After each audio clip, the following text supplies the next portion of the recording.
د ولسمشر لومړی مرستیال امرالله صالح چاته په غوسه دی او مجرمین له کابل ولایتونو ته ولې تښتېدلي دي دا کولی شئ په دې ویډیو کې وګورئ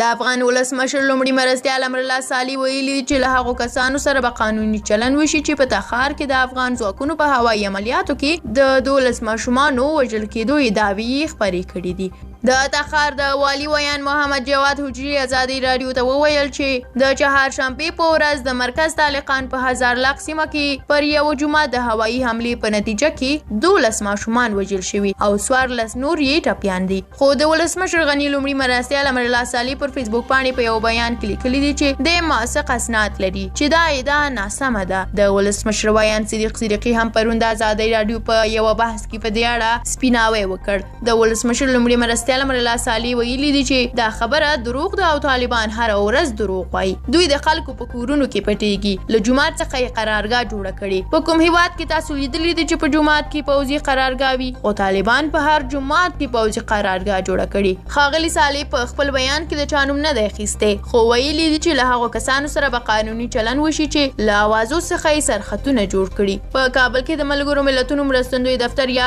یونما او د افغانستان د بشري حقوقو خپلواک کمیسیون پر ټویټر په جلا بیانونو کې ویلي دي چې د دې ادعاو په اړه یې پلټنې پیل کړې دي په همدې حال کې بیا امرالله صالح د کابل امنیت په اړه په شپږمه ناسته کې ویلي دي چې د کابل ولایت مجرمین ولایاتو ته تښتېدلي دي او پر دې اساس کابل کې د جنایي پیښو کچه ټیټه شوې ده صالح پر خپل فیسبوک باندې لیکلي دي چې د ولایتونو امنیه قومندانیو ته د فراري مجرمینو انځورونه او په اړه یې ټول معلومات په اختیار کې ورکړل شوي دي تر څو مجرمین د پټېدو ځای ونه لري دغه ناسته کې بیا کابل ښاروالۍ د هغه لوړ پوړیزو ودانیو نوملړ چې د سیاسي زورواکو لخوا په غیر قانوني ډول جوړیږي د ولسمشر لومړي مرستیال ته سپارل شوي دي چې رسنیز بشي د کابل د امنیت په اړه د ولسمشر د لومړي مرستیال په مشرۍ شپږمه ناسته کې یو شمېر نور امنیتي مسایل هم بحث شوي او خلکو ته ډاډ ورکړل شوی دی چې فزیکي او روحي امنیت به ورته برابر کړي له تاسو ډیره مننه چې ویډیو هم تر پایه ولیدله دا چې د کابل امنیت د امرالله صالح په مشرۍ ښه شوی دی او که نه